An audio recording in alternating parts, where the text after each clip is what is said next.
For a loner orphan who likes to beat up criminals in alleyways, the superhero Batman sure likes to surround himself with partners and sidekicks. He's created his own Batman family, or group of Gotham Knights, if you will. And there are plenty of comics out there to read in order to get to know Batman's family and how they view him and how they manage to stand out from Batman's shadow. So let's dig into the best Batman family stories, because this Geek History lesson is now in session.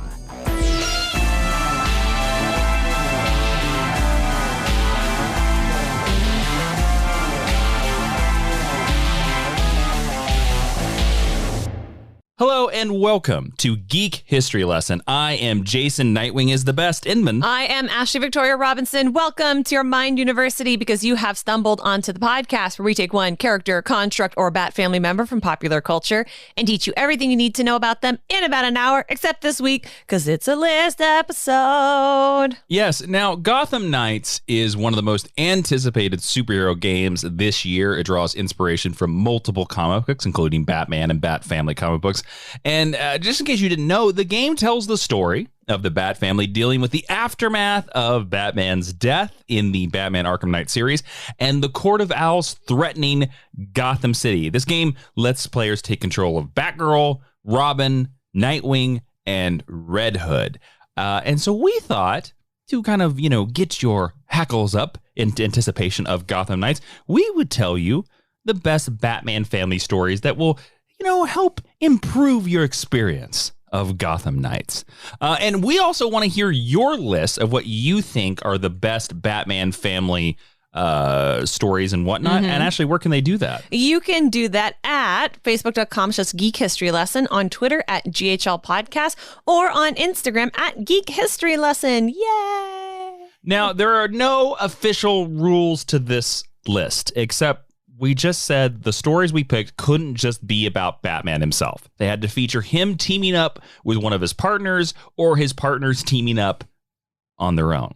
It kind of has to just be a team up story involving Batman characters. That's it. So that's what we're calling it. Batman family. I'm glad you asked. Now, in case you don't know who the Batman family is, Ashley, I've prepared a little list here. A little list? It's actually quite long. I have a rough list, and I'm certain I'm missing people, of who all was considered to be in the Batman family in each era of comic books. Okay. And I thought I would read these lists to you. Okay. Now, the Bat family, in case you don't know, is a network of like-minded crime fighters who operate in and around Gotham with Batman as the leader. In the golden age of comic books, the period from about 1938 to about the early 1960s, the Bat family was Alfred Beagle. Alfred Beagle? That was Alfred's original name. Hard pass. Richard Dick Grayson Robin. Bet Kane, the Batgirl. Helena Wayne, Huntress. Catherine Kathy Kane, the Batwoman. Selena Kyle Wayne, Catwoman. What? And Bruce Wayne. Yeah, Batman and Catwoman got married in the original Earth 2. In the Silver and Bronze ages of Earth 1, the Bat family, of course, was Batman, Batgirl Barbara Gordon, Richard Dick Grayson Robin, Alfred Pennyworth, Jason Todd Robin, Bet Kane Batgirl, Catherine Kathy Kane Batwoman, Ace the Bat Hound, and Batmite. Batmite? Yeah. No, Ashley, you want to explain who Batmite is, just in case anybody doesn't know? He is a fifth dimensional imp. He sucks. That's obsessed with Batman. Yeah, and he's got jokes. He doesn't suck. He is a very Silver Age concept that works in Silver Age comics and I think works in contemporary cartoons, but unfortunately, people still think he's funny. Now, post-crisis, post-1985, on the quote-unquote new Earth, post the destruction of the multiverse, the members of the Bat family were progressively phased out because, like Superman, they kind of said, well, Batman should be alone. But then eventually it just got bigger and bigger and bigger, and I think created the era of the Bat family that I think Ashley and I loved the most. I was going to say, you mean the best era of the Bat family? During this era, it was Batman, of course, Bruce Wayne, Huntress, Helena Bertinelli, Stephanie Brown, Spoiler, who would also become Robin, who would also become Batgirl, Cassandra Cain, Batgirl, Black Bat, Timothy Tim Drake, who became Robin and Red Robin. Barbara Gordon, who was Batgirl and Oracle. Richard Dick Grayson, who was Robin, Nightwing, and Batman. Selena Kyle, who was Catwoman. Alfred Pennyworth. Jason Todd, who was Robin and Red Hood. Damian Wayne, who became Robin. Jean-Paul Valley, who became Azrael and Batman. Lucius Fox, and Onks Adams. Onks Adams. Yeah, Onks Adams is like sort of a gangstery character. Oh, yes. She like is one of his contacts that sort of like works, and she is one of his like undercover operatives. Yeah. I was like, who is that? Yeah. She hasn't appeared in anything recently, I believe. So, and then in the New 52 Rebirth era, this is when the Bat family explodes. Yeah. The Bat family is Bruce Wayne, Cassandra Cain, Claire Clover, Gotham Girl, Barbara Gordon, Batgirl, Selena Kyle, Catwoman, Julia Pennyworth, the daughter of Alfred, Duke Thomas, Robin / The Signal, Damian Wayne, Stephanie Brown, Henry Hank Clover Jr., who is Gotham. Tim Drake, Robin, Dick Grayson, Nightwing, Lucius Luke Fox, who is Batwing, Catherine Kate Kane, who is Batwoman, Clayface, Alfred Pennyworth, Harper Row / Bluebird, Jason Todd Red Hood, Jean-Paul Valley Azrael, David Zimve, I believe, Batwing, Minkoa Koa Khan, who is Ghostmaker, and the last and most controversial member that is now considered to be part of the Bat family, Harley Quinn. I'm going to give that a big ol' boo. Do not accept. Headcanon unaccepted. Now, Ashley, I want to ask you, what do you think makes the Bat family so unique? Why do people love these, I don't want to say weird, but these interesting sidekicks that seem to love a big bat daddy who doesn't love them back? Yeah, because of what it says about Bruce Wayne. Batman Bruce Wayne gets very little by way of character development, basically from the age of 10 when his parents are killed until however old you decide when you do your episode of your Batman chronological timeline he is. If you remember that episode, Jason and I think our Batman's about 47 years old. I believe 48 is where we landed. And we landed on the same year, actually. Yeah. I think we made Superman 47, we made Batman 48. Something like that. But by being an orphan who adopts children, or if not literally adopting them, then sort of figuratively takes these misfits under his wings, it tells you a lot about who Bruce Wayne is in his heart of hearts. And who is Bruce Wayne in his heart of hearts, Ashley? A little boy who needs a hug. Yeah. But actually, I think the Harley Quinn season 3 episode illustrates that really well. Right. And that is something that we can all connect to on a really primal level. And I think it's one of the nicer aspects. It's one of the nicer things that you can say about Batman, because in the contemporary era, I think we're a little bit more okay being like, hey, Batman's not okay. Bruce Wayne might not be okay. Should he be the person that we idolize as a hero? But doing something like maintaining a family, that is noble and that is heroic. And that's something that we can all understand because we all have families. I think so. Thank you for letting me stand on my soapbox. I also think a big part of it is because when Robin was originally introduced in the 1930s, Robin was meant to be us, the reader. Yeah. And so I think anyone that partners with Batman is us, because, let's be honest, he actually isn't going to partner with anyone. Well, ever. yeah. When you truly think about who Batman is, I do think that Batman is very similar to like sort of the Dark Knight Rises, Dark Knight, Batman Begins version. He will not partner with anybody. I agree. And we sort of get past that in the metaphysical by having the partner be us, the reader. Something that I kind of drag the current Bat family, because also like characters like Poison Ivy are now considered part of the Bat family. And there are canon members of the Bat family like Kate Kane that like I just don't believe Batman would accept as members of the Bat family. But that's neither here nor there.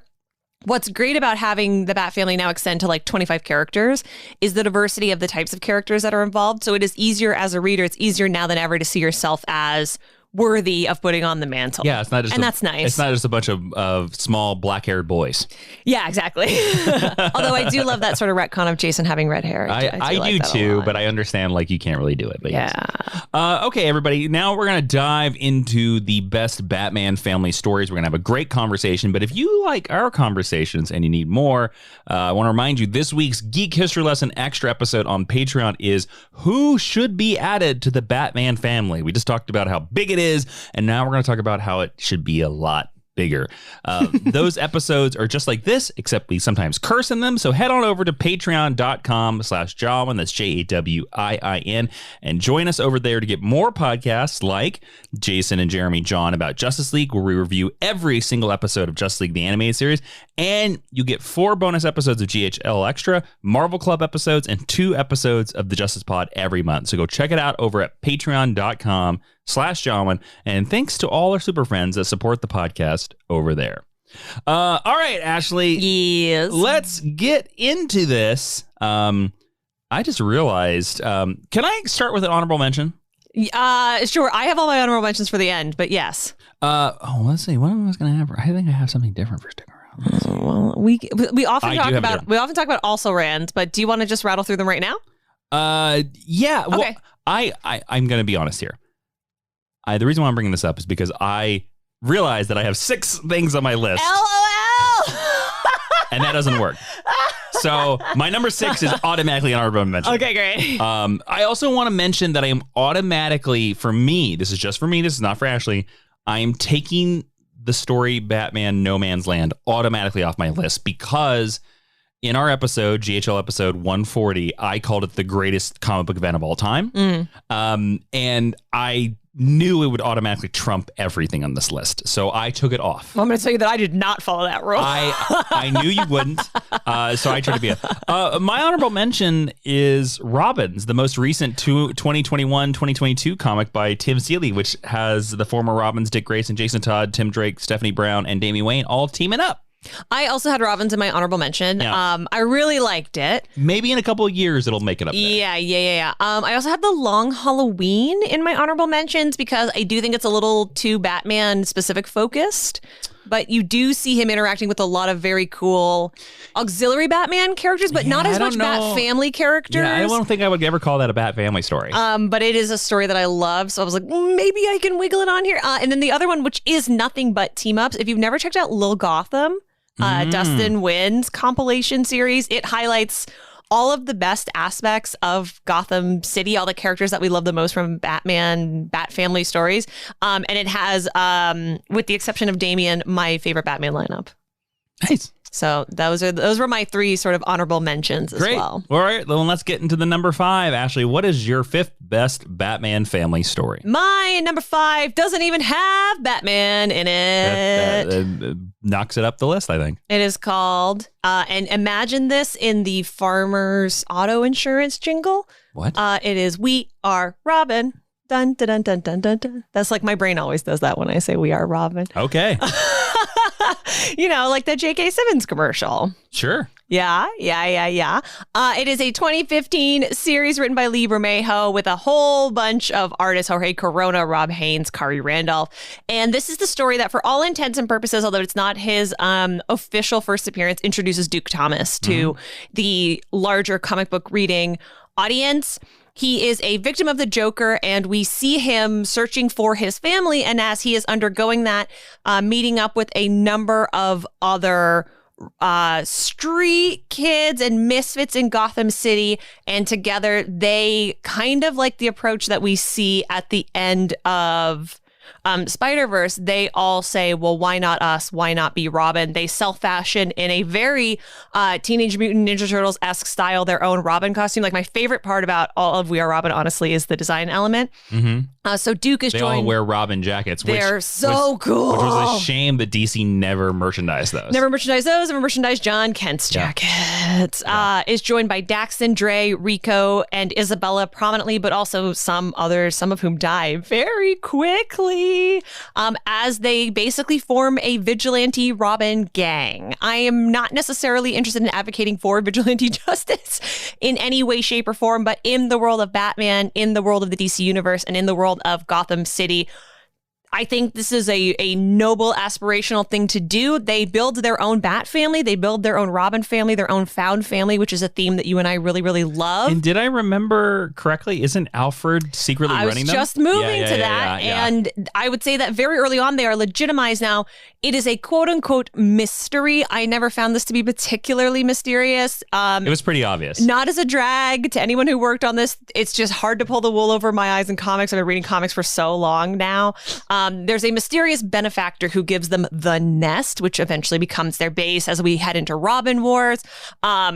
Gives them equipment and sort of basic training, and then sort of acts like an oracle from time to time, and that is later revealed to be Alfred driving a semi-truck, which is really cool. It's a really great use of Alfred as well. It's a way to see Alfred step outside of the Batman family without really doing anything all that different. It leads directly into Robin War, which happens when Damian, Dick, Jason, and Tim kind of come along, discover these characters, legitimize the ones who are, one, doing a good job, and two, still alive, and then eventually fold Duke into the Batman family as Signal. I don't think Duke, sadly, has had much to do past this and his miniseries, and I do think Duke is a great character. You and I have a geek history lesson on him. We talk about Duke a lot and how he should be utilized, but Robin War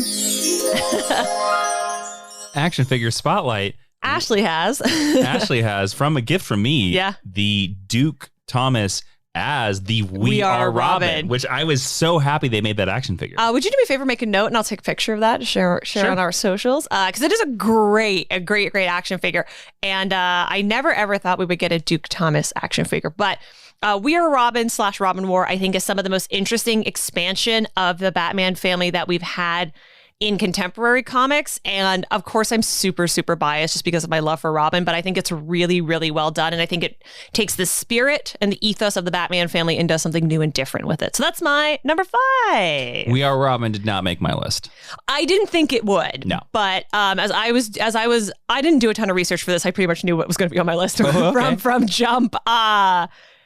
Because these are my favorite type of Batman stories. And I knew We Are Robin was going to be on my list. It's how you and I got connected to Jorge Corona, who drew our backup in the original volume of Jupiter Jet. We own a page from Robin War that he drew. We do own a page from We Are Robin. We do. With Damian in it. So like this story just means a lot to me, and I was going to keep it on my list no matter what. Sure. So Jason, what is your number 5? My number 5 is something that you already mentioned. Little Gotham is my number 5.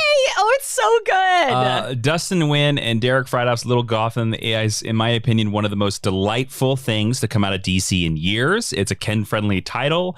It's the title that everybody saw. It's, everybody has enormous heads. They have tiny little bodies and stubby arms. It is a bat-flavored Where's Waldo. Every chapter of this book stands on its own as a fun one-shot adventure, but it allows anybody that's familiar with the mythology to pick it up. One of the stories I just wanted to talk about is a story set on Sandwich Day.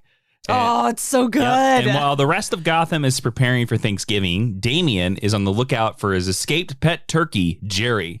And Damian and Batman search for the lost bird as the young Robin is relentlessly teased by callous Gotham citizens.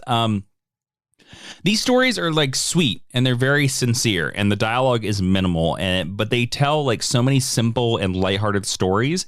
And this is a book that is all about the family aspect. It is probably, even though there was a book called Batman and Robin about Damian and Batman being father and son, this book is so much about a boy that actually acts like an 8-year-old and his dad and all the various characters in their family, the weird cousins, the weird stepbrothers. It's really special. But a lot of the love here goes to the art from Dustin Nguyen. The book is beautiful because it's a watercolor painted book. It doesn't pander to kids. They're not sugar-coated stories, but they're emotionally resonant. One of the little beats that I really love is that in this version of the Bat Family universe, Damian is allowed to play video games in the Bat computer, which I think is very cute, which is something that regular universe Bruce would never allow to happen. And it's just a ton of fun. It's the thing that we love about the Batman family. We get to see them be a Bat family. We get to see them be a family, but the crime fighting is secondary. I do think this book is woefully out of print. But it is not that hard, though. I will say you can definitely get copies of it. It was a DC digital book first before they printed it. So I believe if you do have the streaming service DC Infinite or DC Comics Infinite, whatever, I believe it's entirely on there. It is. I also think you can get it through Comixology, even though I know Comixology has become quite difficult. But Little Gotham to me, it treats Damian more like a kid than a crime fighter. And I think that is super charming. Mm-hmm. And it really lets you see Batman as a dad, which is something that the mainstream Batman comics, I think, hide. They're not as interested in that anymore. No, they don't care about that as well. So that Batman Little Gotham is my number 5. Nice. Yeah. If you like these designs too, Dustin Nguyen is really good about keeping up with his store, and he often releases a lot of art in this style as well. Yeah. I just think he doesn't get enough credit. I think he's really talented. He is really talented. Ashley, what's your number 4? My number 4 is a book that I am super, super warm on. I know Jason is not as it's not as beloved to him, so I felt confident putting it on my list that it would not be on Jason's list. Batman, Battle for the Cowl. I would also say /Batman RIP a little bit as well. Written and drawn by Tony Daniel, another very, very nice person. It is the 2009 storyline directly following the death of Bruce Wayne, where all the members of the Batman family have to figure out who's gonna step up, who's gonna be in line. I think who's gonna be the next Batman. I don't think there was ever any doubt how it was gonna go. No, because they released the solicitation, so the cover of Batman and Robin number 1 was already out. And it was obvious that it was gonna be Dick. However, what I really appreciated about this storyline, and I was a teenager when this came out, so I was also at the height of my angsty period. Sure. And this came out after my dad died. So the angst and the feelings and the fully unhealthy way that these people are dealing with this incredible loss in their personal lives, but also in their professional lives and also in the lives of Gothamites, I found to be really, really resonant and really, really honest. I love that it is one of the last times where I feel like the brotherly bond that I really like seeing between Dick and Tim is illustrated in a way that I like seeing. There's a panel where they're in the Batcave and Tim collapses and Dick just holds him. I also think that it really illustrates why Jason Todd should absolutely not be a functioning member of the Batman family. Because he becomes evil Batman in the storyline. He does, and he uses guns, and I like such a cool design. His evil Batman costume is a really cool costume. Design. I like Jason Todd as a character. I think Jason Todd became interesting after he came back from the dead, but I don't think that he should be wearing a Batman symbol, and I don't think he should be a consistent member of the team. I agree with you. He's better as a supervillain, I think. Or a, and I hate this phrase, I hate this Anti-hero? phrase, or an somebody who, it's my thing with Harley Quinn, it's my thing with Poison Ivy, it's my thing with Catwoman, someone who strides both sides of the line. But I do not think any of those characters should be members of the Batman family, and I will die on that hill. Original page spotlight. Oh yeah, Ashley. I just want to put. Also gave me a. I gave Ashley from this. An original Tony Daniel page from this series, which features I think almost all of my most beloved Batman characters. It features, and this is the reason why I bought it. Knight and Squire. It features Knight and Squire, which is the reason why I bought it. Knight and Squire. It has Nightwing telling Knight and Squire what to do. Yeah. And then I think Tim Drake pops up on it too. He is. Tim is in I think a panel. But Battle for the Cowl also starts to introduce this thing which Morrison picks up and explains a lot more. But the International Batman, the Batman Inc. of it all, which is really interesting. So I have just a very emotional tie to this story when I read it in my life. I think it is very, every Batman family character appears in this book. And it's only 3 issues. It is.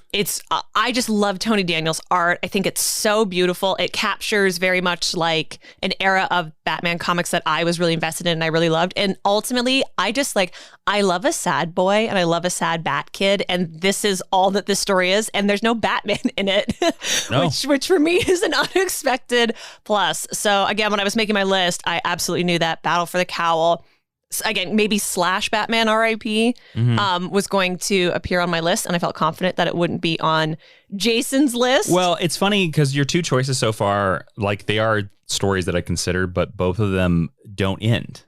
Absolutely not. Battle for the Cowl just stops, and it says, read Batman and Robin #1. Yes. And then We Are Robin just... Well, it goes into, if you consider Robin War, Robin War does have a conclusion, but Duke doesn't get his due as the protagonist of the series. And then Robin War basically cancels that book. Yeah, and then Rico, who is the Asian American Robin, who's another character that I really love, was in conflict with Gotham Academy was coming out at the same time with Maps, and I really wanted to see more from that character, but I think they shelved her so that they shelved it.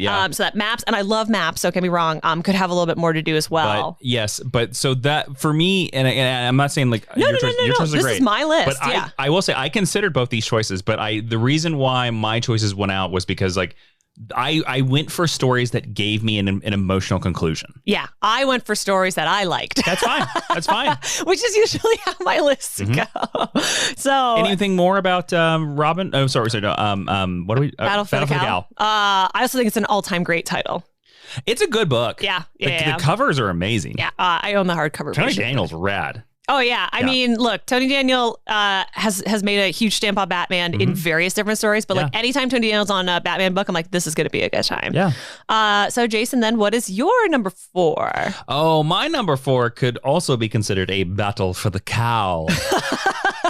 Nice transition. Yes. Because mine, if longtime listeners of this podcast know. Oh, I know what you're going to say. They know that I have a conflicted time with this title. So, my number 4 is Batman Prodigal. Yes. I used to say prodigal. I have a all right, but this is the first time that Dick Grayson puts on the cowl and becomes Batman. This is picking up after the events of Nightfall. Bruce decides that he needs more time and maybe some more ladies before he goes back to being Batman, and he decides to hand the cowl over to Dick Grayson. And this is Dick going through a difficult time in his life because he feels a bit betrayed because Bruce handed over the cowl to Jean-Paul Valley, the crazy Ozbots.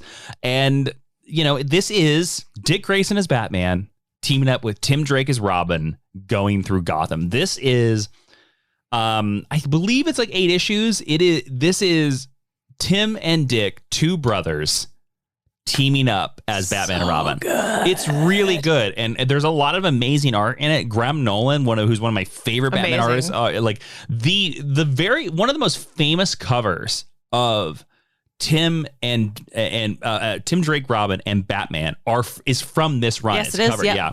Now Two-Face is also the big villain of this story, and that's a great thing because if you've ever read Robin Year One by the great Chuck Dixon and Scott Beatty, you realize that Dick Grayson, of course, made his biggest mistake as Robin, which resulted in the death of a judge. That is something you see in Robin Year One. Such a good book. And they bring that back because in this, Dick must overcome the memory of that as Batman to bring down Two-Face and prove that he's worthy of the cowl. Now, this is written by 3 legendary Batman writers, Chuck Dixon, Alan Grant, and Doug Moench. I don't know. I've never known how to say his last name, but he's also a great writer because this ran through all the 3 Batman titles at the time. Very seasoned. The interesting thing about this is that it would have been very easy to just put the cowl on Bruce Wayne and, or put the cowl on Dick Grayson, and just have him write Dick exactly like Bruce. But they don't do that because Dick is a smiley Batman. He has doubts. He has insecurities. And, a lot of the time, Dick leans on Tim and says, well, how do you think we should do this? And it's very interesting because they're much closer in age. And also, they're much more like partners here. Yes. And the conclusion of this storyline is Bruce comes back and says, I'm ready to be Batman again. And Dick confronts him and says, are you sure? And basically says, I don't know if I'm going to give up being Batman. And the great thing about it is you get this emotional catharsis. And this is the first time in comics that Bruce and Dick say they love each other.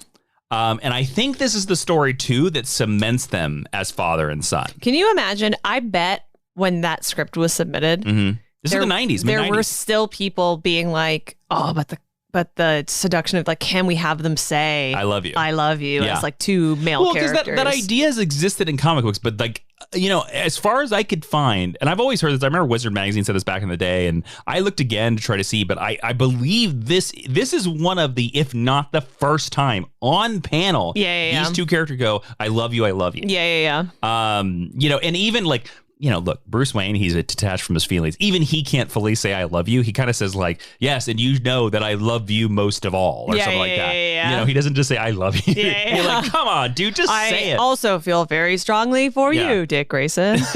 My ward. And you're like, come on, Dad.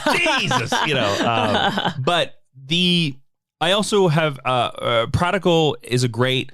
Even though it is sort of a Batman and Robin story, it is very much a Batman family story. It's about a son taking over the father's role. And also... Tim's a huge part of it, too. To me, this story cements a renaissance for Nightwing and Dick Grayson. Because without Batman Prodigal, I don't think we get the Grant Morrison run where Dick Grayson becomes Batman again. I'd agree with that, for sure. I also... No, post this series was the big uplink. I mean, Nightwing solo series was happening happened right after this, and I know that Batman Prodigal was a big reason because they noticed that the sales went up on Batman Prodigal. Yeah, because most people's favorite character is Dick Grayson. Yes, and so that was the idea where they were like, maybe we should give Dick Grayson a solo series, and thus a couple years later. We had Nightwing. Yeah. And we've basically had a Nightwing solo series since then for almost 25 years. Yeah. So, and I think you can track that all back to Batman Prodigal. So that's why Batman Prodigal is my number. By the way, great trade. They finally reprinted it, and they've been available digitally for a long time, though. All right. Now, Ashley, now it is time to get to our number 3 choice of the best Batman family stories. Ashley, let's dive into the brave and the bold of the Batman. Ooh, good call. Who is your number 3, or what is your number 3 best Batman family story? My number 3, I resisted putting on my list because I thought it was too obvious. Batman Returns, I knew it. You and I have put this on a couple other Bat-related lists before. But there's a reason, and I think it's just such a good illustration of this concept. Batman Hush. Oh, I considered that interesting. I thought that was, for me, I felt it was too much of a Batman solo story. It is definitely a Batman solo story. Batman is the POV protagonist character. But when I worked in comics retail for a really long time, this was one of the easiest trades to sell people. Because it has every member of the Batman family. Batman goes through everyone that you know. Everything that you know about Batman is highlighted here, and it's highlighted really well. Like, in my opinion, like 2000 to like 2005, Jim Lee and Jeff Loeb are like at the height of their powers. Just for what I like seeing from what they do. And this book is such a culmination of this. It's a reflection of my favorite Batman family lineup. There's no Damian to be seen. Spoilers, pre-Damian. Barely an option. You get a lot of good Robin stuff. You get a lot of good Nightwing stuff. Oracle is also at the height of her powers. Superman's in it. Catwoman's in it. The villain in the mystery of Hush, like, it's not a mystery because they introduce a new guy, so he's obviously a villain, just like every season of The Flash. But this is another story that tells you a little bit more about Bruce Wayne and gives him something almost like character development. And I also want to point out that one of my favorite members of the Bat family, who doesn't get a lot of respect, Harold, appears in this story. Harold is in this story. And I just want to say, why isn't there a Harold action figure? That's what I'm going to throw out there. I bet there is. I don't think there is. I bet there is. I bet you even money there's no Harold. Well, I am not going to Google it, so I'm going to Google it while you continue to tell us. Okie dokie. So why Hush? Hush simply because even though Batman is the POV character, it very clearly illustrates why everybody who was considered a member of the Batman family at the time, even if I wasn't as super warm on them as humanly possible, why they are important and which aspect of Batman's personality they either highlight or push against. This is also one of the very first in-canon appearances of Harley Quinn. And it is like classic Harley Quinn with the Joker at the Opera House. And I think them as the dark mirror. Selina's also a dark mirror in this storyline. And this posits the question of how close are her and Batman going to get? I think there's a direct line between Hush and where these characters are now in future timelines being married. This is the first storyline. This is the storyline where Catwoman finds out a secret identity. Yeah. And this is the first like true, like full on, like they're actually dating. Yeah, you and I had a full argument about this on Geek History Lesson in the early years. We did, because I do believe that Selena is like his his Lois. Especially when you just think about the legacy that she appears in Batman #1 in 1940. Yeah, I think I've come around to that more over the years. I don't know if I ever believed they'd be married though. Eventually. I think she settles down. I think he does too. I mean, maybe in like their 60s or something. Like yeah, that's fair. Yeah. I also, Gordon appears in this. I just think that if you are looking to see the full scope of the Batman and Harvey Dent, yes, for good and for ill, you get to see. Because I like the idea almost that every Batman villain appears in this too. Yes, or a lot of them. A good chunk of them. I think if you're looking for something that illustrates why the Batman family works and is a really pristine example of all of the characters filling their functionalities, I think you can't get much better than Hush. Nice. But the reason it's not at the top of my list is because it's very Batman heavy, as you say. I did some Googling. There is no Herald action figure, Ashley. Okay. Well, I owe you nothing. We didn't make a bet. Well, listeners, rewind the tape and find out what Ashley owes me. We didn't make a bet. Email us geekhistorylesson@gmail.com. Does Ashley owe me a Herald action figure? Possibly. Okay. If you make Herald action figures, you can email us. Okay. So, Jason, what is your number 3? Well, actually, when we're talking about the Batman family, that's pretty limiting, I think. Okay. I mean, it's only 25 characters. Yeah, it's only 25 characters related to Batman.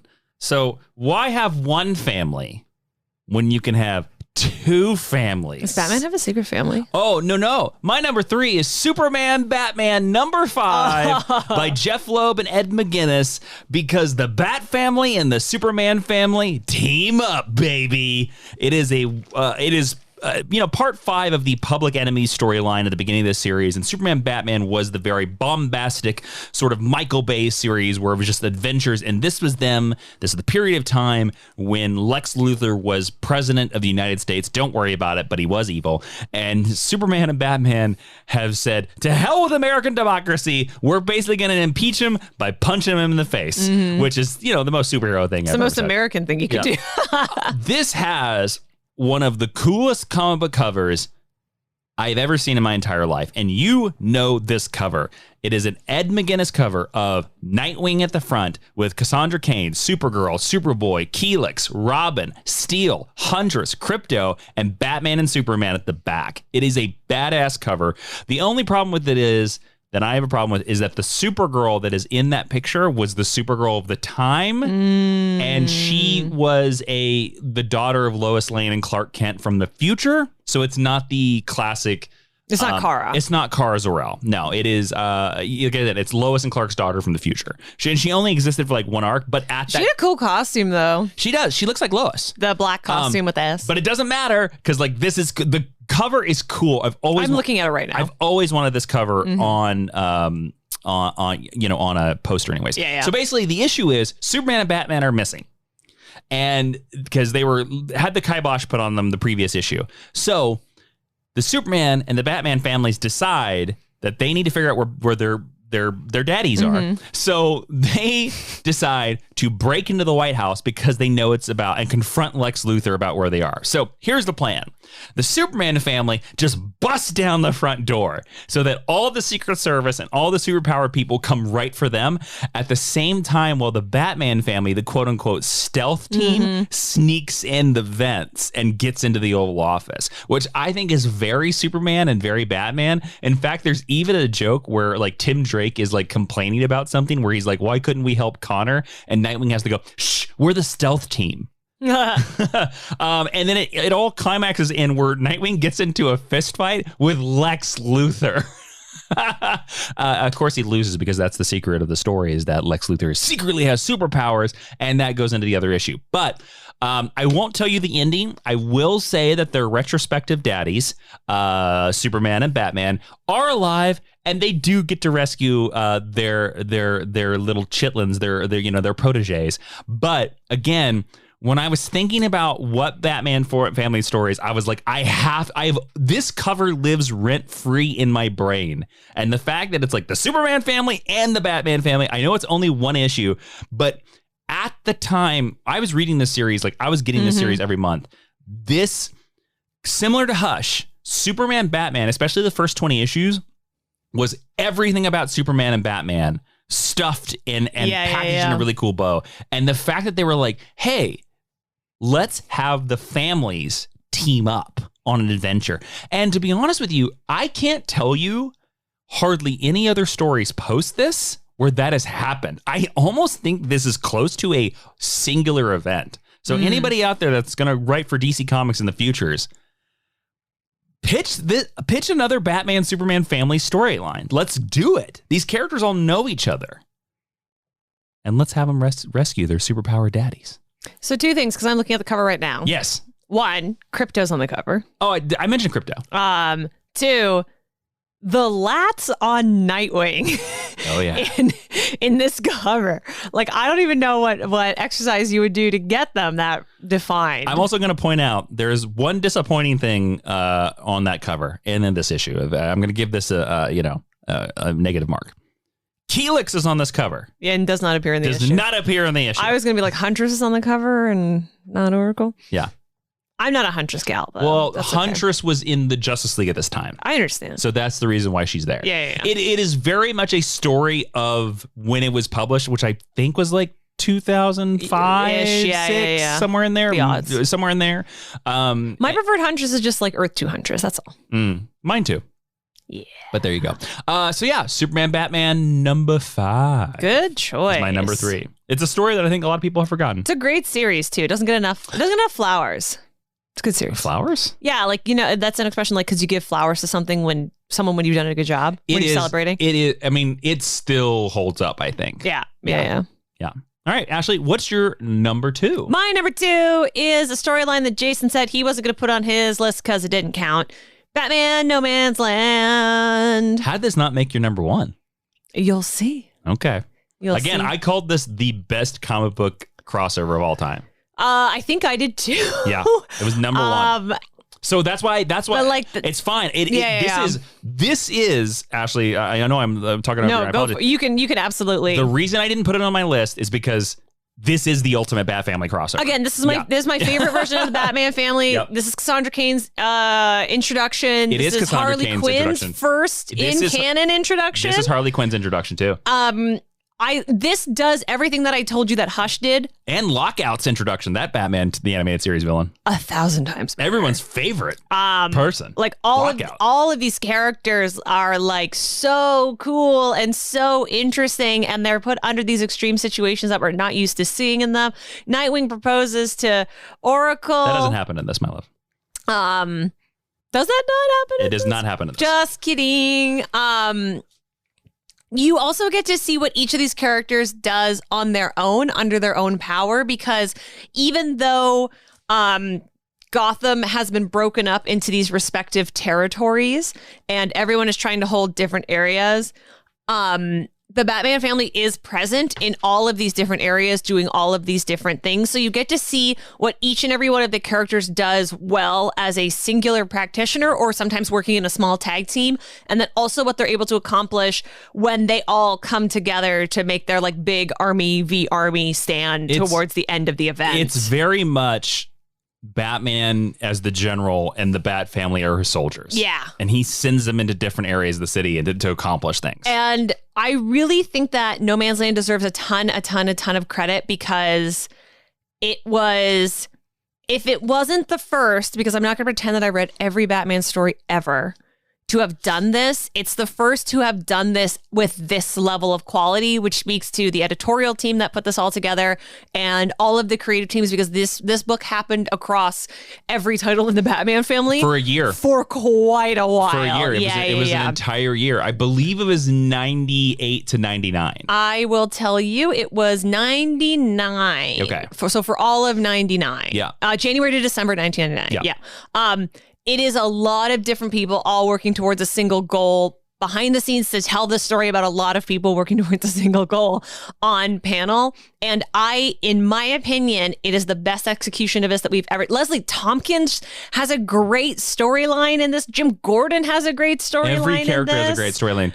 What Superman's in it. Superman is in it. What is your favorite little arc in this giant, massive, year-long storyline? Barbara signing off on Cassandra being part of the team. Okay. Absolutely. Barbara accepting Cassandra as Batgirl. I really like that because Barbara is kind of hard about it, which I think is both true to her character as the daughter of Jim Gordon and also as sort of a spiritual daughter to Bruce Wayne Batman. And this is the first time that she's asked to give up this legacy in this way. And we know that she lost being Batgirl in a really awful way. And I think it's a really mature, but it's not a warm acceptance. And the scene where they're in, quote unquote, the Watchtower together. It's my favorite scene in the whole thing. What moment stands out for you? The death of Sarah Essen. Yeah, so sad. Mm-hmm. They're kind of a hard couple to root for. Who? Jim and Sarah. Oh, yeah. Because of the circumstances on how they get together. Well, yeah, they get together in Batman Year One when he cheats on his wife. Yeah, like that's... But she is his second wife. I don't love that, but they are a couple that really makes sense. Mm-hmm. Yeah, they do her kind of dirty, I actually think, and the death is very, very sad. But I just don't think you get... I think you get a real... I just don't know if you get a better story. You don't get the Dark Knight Rises without this. Yeah, that's very, very true. I think this is the best execution of this concept. Or Harley Quinn season 2. And I think, yeah, that's very true. And I also think a lot of major Bat events and a lot of major DC events have been aping this. I agree. Since the year 2000. A lot of recent Batman events have tried to do like their version of No Man's Land, and they've not been able to pull it off. The idea of pseudo-militarizing the Batman family, I think, works under the circumstances post-Cataclysm. It doesn't work, I think, as well in mainstream, we are citizens of the world, Gotham City. It's also the thing, and that's why this is my number 2, because my number 1 is in regular Gotham City. It's also the thing, too, where recently I have found that there have been a lot of more recent Batman storylines where the entire city gets taken over by something, and every month, and now it seems like it's every month, right? And when you think about No Man's Land was the first, and then also No Man's Land did it because of the earthquake. You know, it's much harder when like you're reading, like, let's say you're reading issue 5 and Gotham City is normal, and then you read issue 6, and then suddenly Gotham City is controlled by the Joker for some reason. You're like, wait a minute, what happened? Yeah. I don't believe he could take over an entire city in between issues. Yeah, and the other thing about No Man's Land is it earns this. Like, this is an event spun out of 2 other events. Yeah. Like, this is a years-long proposition. It's not a story that only lasted 6 weeks. So I didn't follow your rules, and I said, this is going on my list. That's fine.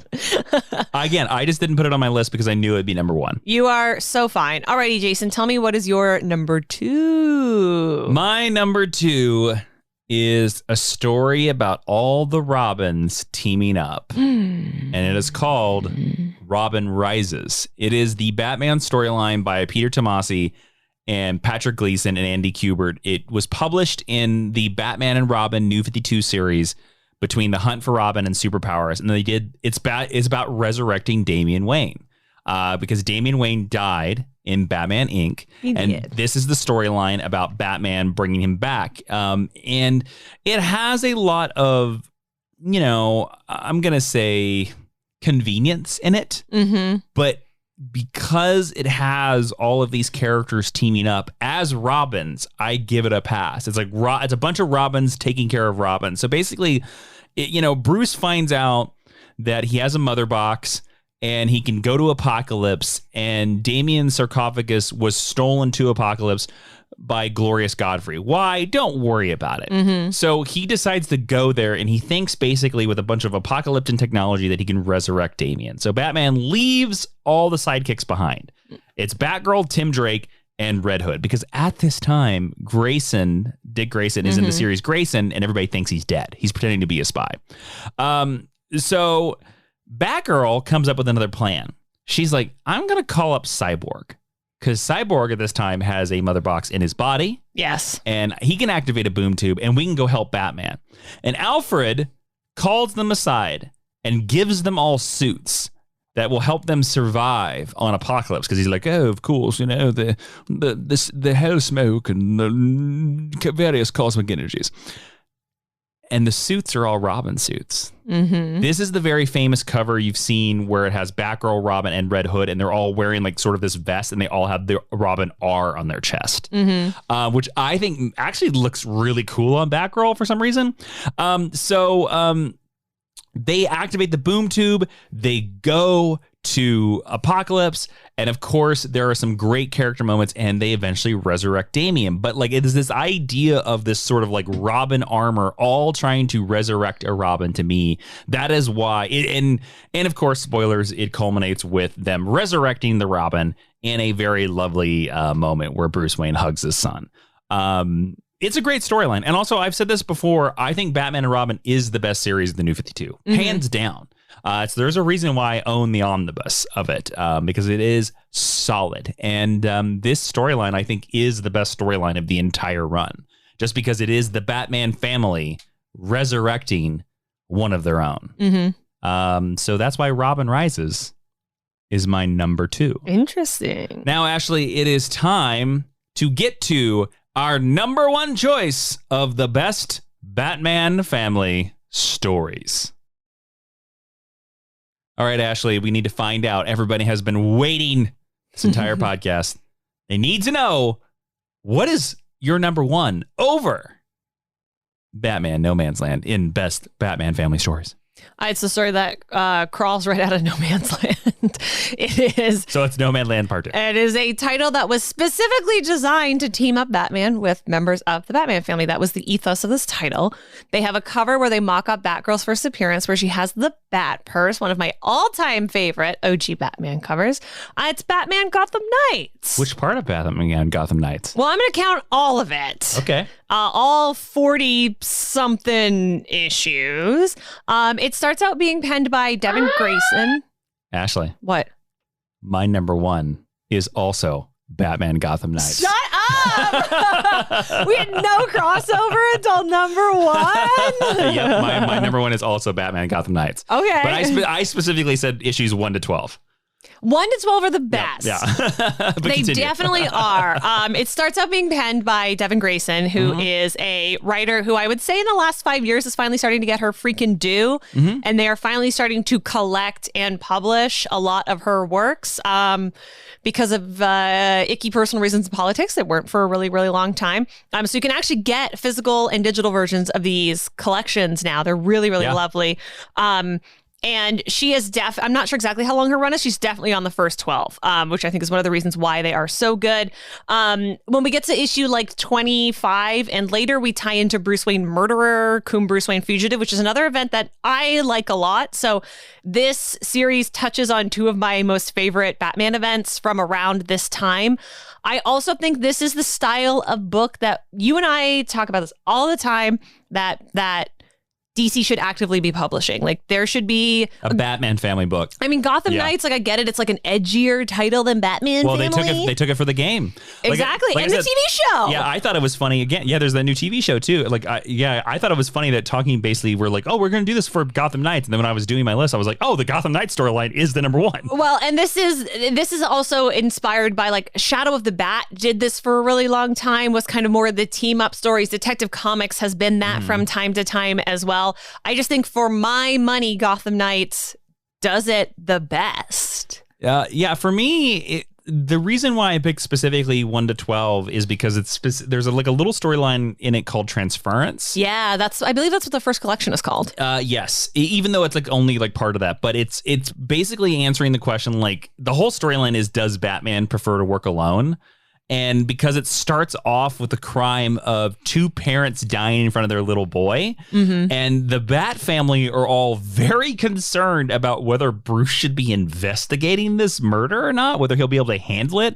So Oracle calls in the Bat family, and Nightwing comes into the Bat. This is in the first issue of Gotham Knights. Nightwing comes in and he's like, I'm going to take the case over from you. And Bruce is like, no. And for the next 6 issues, it's like Nightwing being like, you ready to give me the case? And Batman's like, no. And there's such little beats in this. Like, there's one point where Nightwing comes in the Batcave. Alfred gives him a sandwich. He eats one of his lovely cucumber sandwiches. And Nightwing wipes his face with his glove. And Alfred goes, Master Dick. It's like, how dare you, But it's funny. There's a great line in this where Alfred says in the storyline that he goes, oh, nothing ever really changes. He says Master Bruce's tendency towards autocracy is like Master Dick's tendency towards mutiny. Oh, interesting. But yes, I agree with you. Like, the whole series is great, but the first, I would say, like 25 issues are like the good stuff, because then it just becomes a regular Batman title. But in the beginning, it was very much, it's Batman Family. They should have just called it, Batman Gotham Knights is a better title, but this is the Bat Family book. Yeah, so I did some quick Googling, and Devin Grayson is on it until issue 32, and then on 33, Scott Beatty takes over. Scott Beatty, also a great writer. Yes. I also want to shout out, there's a later storyline that I think Devin Grayson wrote called 24/7, and it's basically the ticking clock episode of MASH issue where you see a day in the life of Batman, and the small details about what Batman gets up to at that time are very interesting. Yeah. I encourage you, if you've never read it, like at least check out that issue. I think, and I could be wrong about this, but I think in the last couple of years, they have reprinted finally the first 12 issues of this. So I actually have the answer to that. Okay. So, as of February 2021, we have the full Devin Grayson run. So we have 2 collections that have up to issue 32 printed. Nice. So the good stuff. The good stuff, yeah. Yeah. I'm assuming that the sales did not do well enough to justify doing the last version, but it seems also very strange that we would not have done the last version. By the way, listeners, I just want to tell you, if there is a series out there that Marvel, DC, Image, Dark Horse have printed into trade, and it's going to take several trades to collect the entire series, you have to order and pre-order the trades as soon as they announce. Because that's how collected editions work. That's how they know. And it's one of the reasons, like, Sandman Mystery Theater by DC has never been completely collected because it takes like 8 trades to collect the entire series, and they've never gotten, I think, past 5. There were also some sort of weird choices where like issue 13 isn't included in the collected editions because it's in Batman Officer Down. Issues 25 to 31 are collected in Bruce Wayne Murderer. I hate that. Just like, put them all in there. Yeah. So there's sort of strange choices like that being made. But Batman Gotham Knights. And I want to give credit to Joseph Illidge, the editor, because he edited both Gotham Knights and Batman No Man's Land. Mm-hmm. So one of the big architects, and editors in general don't get enough credit. So there you go. Shout out to you, Joe. All right, number 1. Wow, that's great. All right. And I read this series because very early in Geek History Lesson history, you encouraged me to read this series. We got a secondhand copy at the Iliad. Shout out to the Iliad in Los Angeles. And that is how I first read Gotham Knights. Nice. So thank you, Jason. Cool. Thanks, Past Jason. All right, let's get into the recommended reading. What is that, Ashley? That is where if you go over to geekhistorylesson.com/recommended reading, we have really handy little widgets. You go buy this in the format of your choice. We're not picky. We're not judgy. And you can read anything that we talked about that you're interested in. And your purchase helps support the Mind University so we can keep the lights on in the Batcave we built under the school. That's right. Obviously, Gotham Knights will be on there. Everything from our list will be on there this week. Yeah. I should put that there's a new No Man's Land omnibus. Oh. Should put that on there. I know. There you go. Yeah. And the also rans. I'll put Robin's on there. Let's get to the honor roll then. The honor roll, where if you go to Apple Podcasts and you leave us 5 stars, we'll read literally whatever you write. And if you are a nice international person outside of these United States, please screenshot your review and email it to us because we can't see them. And tell us where you're from because we want to know and we want to rep you because we love you. And one of our international listeners did do that. We have Beth from BC, Canada. Hell yeah, my country person. Beth M gave us 5 stars in the Canadian podcast Apple thing and said, fantastic podcast. Jason and Ashley have taught me so much, and their passion for all things nerdy is so infectious. I also appreciate how thoughtful and inclusive they are. They put in the effort to make sure everyone can enjoy their content. Thank you so much, Beth. You got a guest room?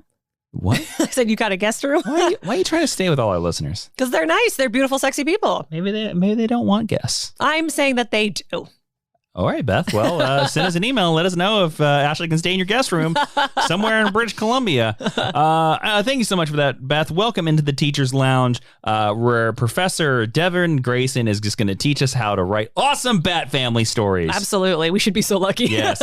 Don't forget to follow and subscribe to this podcast everywhere where podcasts can be found. Ashley, where can they find Geek History Lesson on social media? You can find us at geekhistorylesson.com. I really recommend putting the /blog blog on there because we have weekly blog posts that go up every Thursday. Sometimes we have extra playlists that go up on Monday if you want to hear a thematic geek history lesson listen through. Really proud of everything that goes up there. You can also do that at facebook.com/geek history lesson, on Twitter at GHL Podcast, and on Instagram at Geek History Lesson. Don't forget to follow Ashley on Instagram and Twitter at Ashley V. Robinson, and follow myself on Twitter and Instagram at Jawiin. That's Jawiin. And now we're finally here for hashtag stick around. Just let everybody know we've been asking listeners for sound effects for our last segment, hashtag stick around, and it is over.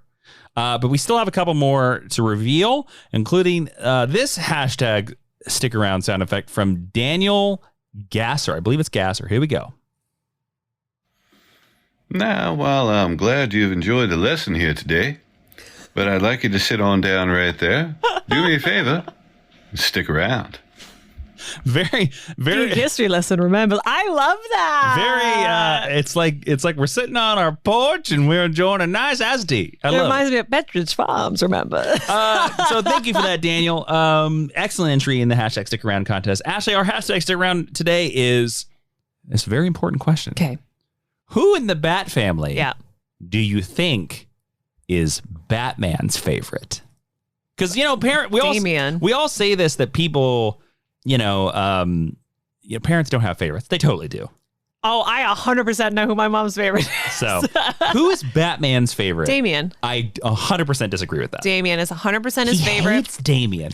Do you know there's a storyline right now? Do you know Damien gets away with literally more? If there's a storyline right now called Batman versus Robin. If Dick or Tim or Jason or Barbara or Cass or Steph or anyone did what Damien did, Batman would have fired them or beaten the ever-loving snot out of them. That's why I don't like Damien. It's because they weren't his legal kid. Dick was. Well, that's and true. Tim was. And Jason was. Tim was when he was 21. It's Jason was not. It's what I don't like about Damien. He loves Damien more. Damien gets away with more because he's his biological son. He's 100% his favorite. Yes. Who do you think? Tell me. I think it's Dick. Do you really? I think it's Dick Grayson. Why do you think so? I think when I agreed to the Grant Morrison theory, that I think when Dick started, even though Dick was like 10 or 12, I think Bruce saw him as a brother and not a son. I do not ascribe to that theory. But and it's fine that anyone does. I'm not done yet. And over the course of the years, he has changed to where he is like, that is my son. Oh, interesting. Okay. No, because you have to realize that when Bruce brought Dick on at first, this is still the Bruce that is like, my parents are dead. I gotta beat up criminals. Jason, you and I also know from our Batman family or our Batman timeline that to fit our preferred timelines, he would have had to be like 21 adopting this child. He was a young man. He was like 25, 26. Yeah. So this is still very much a Bruce that is like, my parents, and I think once he gets past that, then I think he's like, oh, this is my son. And he's pretty good. Yeah. Also, I think it's Dick because he gave Dick the mantle. Yeah, but like literally who else could it have gone to? It could have gone to anybody. I mean, the first time he gave it to Jean-Paul Valley. He was like, this crazy guy that loves claws over here. That seems like a good Batman. Not crazy. We don't say crazy. Sorry, anymore. bonkers guy. Yeah, look, I know you love Azrael. I do. And I know Azrael is definitely a product of a very specific time in comic books and a time that I have a lot of affection for as well. In no universe do I accept that Batman would have been like, that guy. That's the guy. Dick Grayson is right there. Yeah. Well, that's why I love the storyline. Like, most of Nightfall is Dick being like, hey, bud, I was right here and I'm legal. Yeah. I've never been to a mental institution. Because I mean, also maybe you've gone and been rehabilitated and now you have coping skills and you're not better forcibly now. sent to it. There you go. But also, like, if I was ranking all of the Batman family characters of that era that I would have given it to, like, I guess it's Dick. Azrael is probably at the bottom. Dick, Barbara, Tim, Jason, maybe Huntress. Yeah, Azrael. Like, Azrael's bottom. Yeah. Alfred's probably above. Yeah. Alfred is even. Yeah, no matter which way you put this list, Azrael's the bottom of the list. It's like everybody else said no. It's a totally neat, fun, interesting story. It supports, but it makes no sense. It supports the story idea that they wanted a mentally unhinged Batman. And to Batman is mentally unhinged. But they wanted. I understand. They wanted to explore what happens if we have a Batman who kills. Yeah, with no, just give him to Jason. With no abandon. Yep. I think he was dead at the time. Yeah. Jason had not been resurrected. Yeah. But that's why I think it's Dick, because I think at this point, Bruce trusts Dick. I think Bruce trusts Dick more than any other human on Earth. Yeah, but trust and love are not the same thing. I think he loves him more than any other person on Earth, too. Interesting. I think he truly sees... I don't know if I think he loves Dick. I think he does. I think at this point he does. He hits him right in that face. But that was the height of Bat Dickery in the mid 2000s. Yeah. I think Bat Dickery. I mean, he was in the late 90s, early odds. Batman was the ultimate asshole. Yeah. I also fully understand that we are talking about people's mental health who choose to operate as vigilantes in masks. Yeah, to wear giant rodent costumes and jump across rooftops. Yeah. No, I think at this point, again, when you look at where Nightwing has come since his solo title, which is a big part of it, and that a lot of it goes, 100%. A lot of it goes to Devin Grayson and Chuck Dixon, Scott Beatty, all those great writers. I think now, because you got to realize, look at where Nightwing is now in the comic books. Nightwing has led the Justice League a couple of times. Mm-hmm. He has been Batman for more than a couple of years. Yeah. I mean, Bruce was dead for about a year. It was longer in comic book time, but in real life time, they kind of talk about this. It was a year. Yeah. And that was the second time he was Batman. Yeah.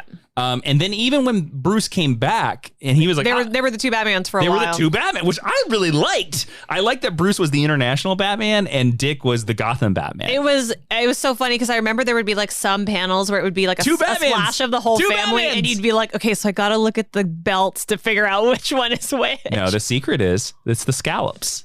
Oh yeah, they have a different color scheme Bruce as well. has 3 scallops, Dick has 2, which I always assume was a ranking system, like pips on your collar. Yeah. But also Dick has the bat symbol on his belt buckle. Yeah. Also, Dick had slightly shorter ears. When I was still a child living in my parents' house, on my desktop computer, my background was one of the splash page promotional images with the two Batmen on it. I liked it. It was cool. And at the time they had there was 2 Dick Batman titles and there were 2 Bruce Batman titles. Yeah. Which I was like, that's neat. That's really what a unique period of comic book history. Which is funny because when you think about that era, there was 150 Batman titles, but it didn't feel the way it feels now. There is 150 Batman titles right now. Yeah. And it really feels like too much. It feels like too much. Because I think it's too similar now. But yeah, I think he likes Dick the best. And I think a little bit of this is because when you look at where Dick is now, I think Bruce in a little bit is wow, that this kid, I've always said about Nightwing, why I think he's the greatest DC Comics character. 1, because he's us, but 2, because he's the hero that worked through his grief and he's become the best of us. He's a fully functioning human being. He followed the example of his 3 dads. Commissioner Gordon, Superman, and Batman. Mm-hmm. And he became the best of all 3. And he only became a little bit gay, not 100% gay, and he had 3 whole dads. Well, I mean, we don't know that. Just remember that, remember we don't know. Remember the 90s, the My Two Dads book, and everyone was losing their mind over it? I guess. Yeah. Yes. Anyways, Dick Grayson has totally kissed a dude. Let's move on. All right, here we go. Thank you so much. By the way, Daniel Gasser, thank you so much for that sound effect. And I think it's Dick Grayson. He trusts more than anybody else. It's Alfred's a close second. Yeah. So there you go. All right. Thank you so much for listening to our Bat Family stories. This has been Geek History Lesson. I am Jason Gotham Knight Still Rules Inman. I am Ashley Victoria Robinson. And Professor Jason, would you please dismiss the class? Class is now dismissed.